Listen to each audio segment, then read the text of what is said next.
શું તમે જાણો છો કે યુકેએ પોતાના ઇમિગ્રેશન રૂલ્સમાં મોટા ફેરફાર કર્યા છે જે વર્કર, સ્ટુડન્ટ્સ અને વિઝિટર્સ બધાને અફેક્ટ કરશે? જો તમે યુકેમાં નોકરી કરવા માંગો છો, ભણવા માંગો છો કે પછી બસ ત્યાં વિઝિટ કરવાનું પ્લાનિંગ કરી રહ્યા છો, તો આ ઇન્ફોર્મેશન તમારા માટે બહુ જરૂરી છે. આપણે જોઈશું કે યુકેના નવા રૂલ્સ શું છે, કોને કેવી રીતે ઇમ્પેક્ટ કરવાના છે અને ઇન્ડિયન રેસિડેન્ટ્સે આ ચેન્જીસમાં કેવી રીતે સાવધાની રાખવી જોઈએ. તો સૌથી પહેલા વાત કરીએ સ્કિલ્ડ વર્કર વિઝા અને અધર વર્ક રૂટ્સની. તો 8 જાન્યુઆરી 2026થી યુકેમાં નવા એપ્લિકન્ટ્સ માટે ઇંગ્લિશ લેંગ્વેજ રિક્વાયરમેન્ટ્સ વધારીને B2 લેવલ કરી દેવામાં આવી છે. પહેલા B1 લેવલ હતું. એનો મિનિંગ એ છે કે એપ્લિકન્ટ્સે સ્પીકિંગ, લિસનિંગ, રીડિંગ અને રાઇટિંગ બધા જ કોમ્પોનન્ટ્સમાં સારી ઇંગ્લિશ પ્રોફિશિયન્સી બતાવવી પડે. હવે આ ફેરફારની અસર લો અને મીડિયમ સ્કિલ વર્કર્સ પર સૌથી વધારે પડશે, કેમ કે હવે કેટલાક વર્ક વિઝા ઓપોર્ચ્યુનિટીઝ રિસ્ટ્રિક્ટ થઈ જશે. સ્કિલ્ડ વર્કર રૂટનો પર્પઝ એમ્પ્લોયર્સના સ્કિલ્ડ વર્કફોર્સ પ્રોવાઈડ કરવાનો છે. તો યુકેમાં કામ કરવા માટે એપ્લિકન્ટ્સની પાસે એલિજિબલ જોબ ઓફર હોવી જરૂરી છે અને એમ્પ્લોયરને હોમ ઓફિસ એપ્રુવ્ડ સ્પોન્સર હોવું જોઈએ. તો જુલાઈ 2025માં initial list of eligible jobs already reduce કરી દેવામાં આવી હતી અને આ રિવાઇઝ લિસ્ટ 2026ના એન્ડ સુધી કન્ટિન્યુ રહેશે. એનો મિનિંગ એ છે કે કેટલાક પ્રોફેશન્સ માટે હવે સ્પોન્સરશિપ પણ અગ્રી થઈ જવાની છે. તો હવે વાત કરીએ યુકે એન્ટ્રી અને વિઝિટર્સ રૂલ્સની.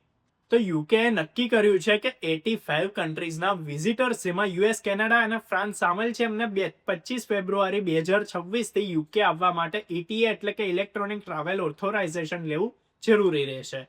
ETA વિઝા નથી પણ એક ડિજિટલ પરમિશન છે જે પાસપોર્ટથી લિંક રહે છે.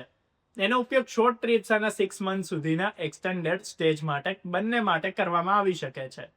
નોન યુરોપિયન સિટીઝન્સને હવે ETA વગર લીગલી યુકેમાં એન્ટ્રી નહીં મળી શકે.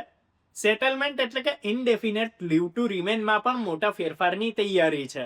અત્યાર સુધી ઇમિગ્રન્ટ્સને યુકેમાં 5 વર્ષ સુધી રહ્યા પછી સેટલમેન્ટ મળી જતું હતું, પણ હોમ સેક્રેટરી શબાના મહેમૂદે પ્રપોઝલ મૂકી કે આ પીરિયડ વધારીને 10 વર્ષ કરવામાં આવશે.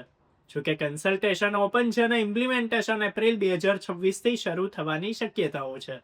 ઇન્ડિયન રેસિડન્ટ્સે ધ્યાન રાખવું જોઈએ કે જો આ ચેન લાગુ થાય છે તો લોંગ ટર્મ પ્લાન્સ અને પરમેનન્ટ રેસિડન્સ સ્ટ્રેટેજી એડજસ્ટ કરવી બહુ જરૂરી રહેશે.